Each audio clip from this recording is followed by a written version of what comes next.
Legacy Telugu stories, పిల్లల నీతి కథలు, శత్రువు మిత్రుడు. ఒక అడవిలో ఒక జింక ఉండేది. అది చాలా అందంగా, చలాకీగా ఉండేది.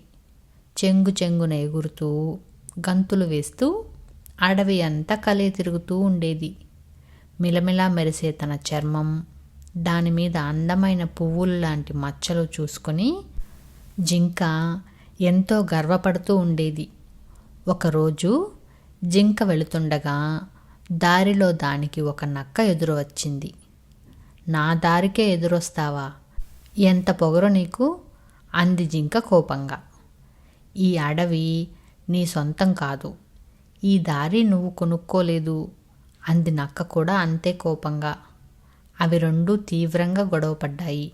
నిన్నేం చేస్తానో చూడు అంటూ వెళ్ళిపోయింది నక్క. ఎలాగైనా ఈ జింక పొగరు అణచాలని నక్క అనుకుంది.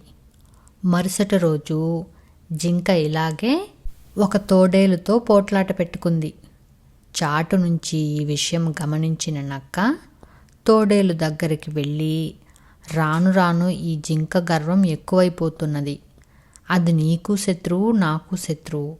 శత్రువుకు శత్రువు మిత్రుడు అంటారు. కాబట్టి మనమిద్దరం ఈ రోజు నుంచి మిత్రులం. మనమిద్దరం కలిసి దాని పొగరు అణుద్దాం అంది. అందుకు తోడేలు, శత్రువుకు శత్రువు మిత్రుడు అనేది పాత మాట. ఎవ్వరికీ శాశ్వత శత్రువులు కానీ శాశ్వత మిత్రులు కానీ ఉండరు అనేది కొత్త నానుడి. వినలేదా నువ్వు? ఈరోజు నీకు నాతో పనిపడినట్లే రేపు నాకు ఆ జింకతో పనిపడవచ్చు అంటూ వెళ్ళిపోయింది.